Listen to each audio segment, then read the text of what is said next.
Well, a story broke today that shocked a lot of Beatles fans, including myself, that a tape was found with the Beatles talking about a follow-up to Abbey Road. I'm John Bowden from Rock History Music. First, we want to ask you to hit the subscribe button and click on that bell notification so you get all the interviews and all the music news from Rock History Music. The quote for this story that really kind of made me think, what the heck, was the tape rewrites everything we knew about the Beatles. That's from Mark Lewisohn, who is an expert on the Fab Four. He's written many books about them.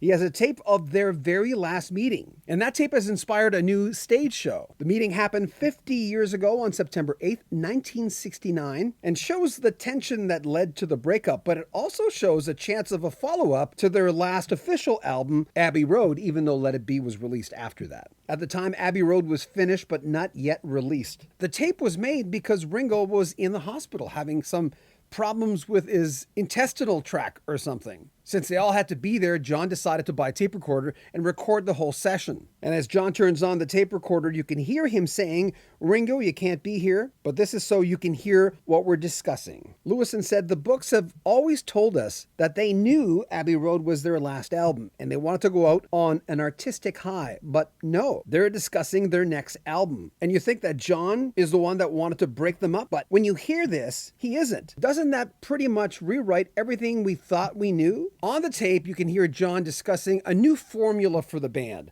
More time for George Harrison, more songs. 4 for John, 4 for Paul, and 4 songs for George Harrison. And Ringo could have 2 if he wanted them. John also suggests on the tape that Lennon-McCartney writing credit should end and their real name should be put on the songs they actually wrote. As most of you know, everything that either John or Paul wrote was under Lennon and McCartney. Concerning George having more tunes, Paul is heard saying, "I thought until this album that George's songs weren't that good." To which George responds, "That's a matter of taste. All down the line, people have liked my songs." Then John gets involved again, telling Paul nobody else in the group liked Maxwell's Silver Hammer, for instance, from Abbey Road. It should have been given to Mary Hopkin, who was an artist signed to Apple Records, their own record label. At that point, John even suggests that Paul probably didn't like it himself, to which Paul responds, "I recorded it because I liked it." The new stage show was called Hornsey Road, and it encompasses a lot of different things. Well, first of all, memorabilia that Lewisohn has. He probably has a lot considering he's a Beatle expert, but also using tape, film, photographs,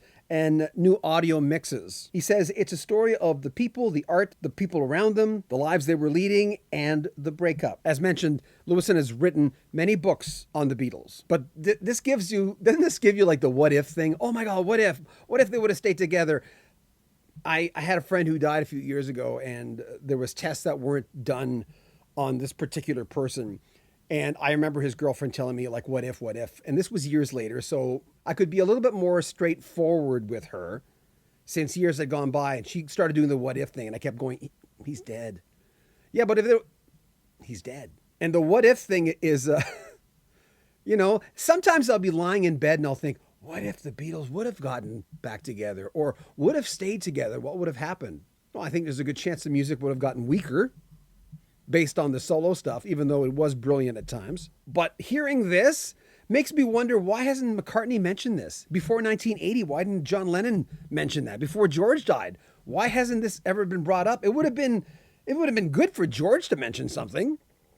I would think if I was George Harrison, I would have mentioned something. Ringo, still around. He hasn't mentioned anything about that last meeting, which made me suspicious about this, but everyone's reporting on it, so I'm assuming it's real. I haven't heard it, obviously. I'm just quoting an article from the UK. But, okay, I'll say it. Yeah, again, what if? It would have been an interesting journey, that's for sure. But it's dead. And it'll probably never happen with another group again. At least not in that way. Interesting, though, eh? Make sure you comment on our video, subscribe to our channel, and share our videos. Remember, subscribe button. We need more subscribers. It makes our life a lot easier.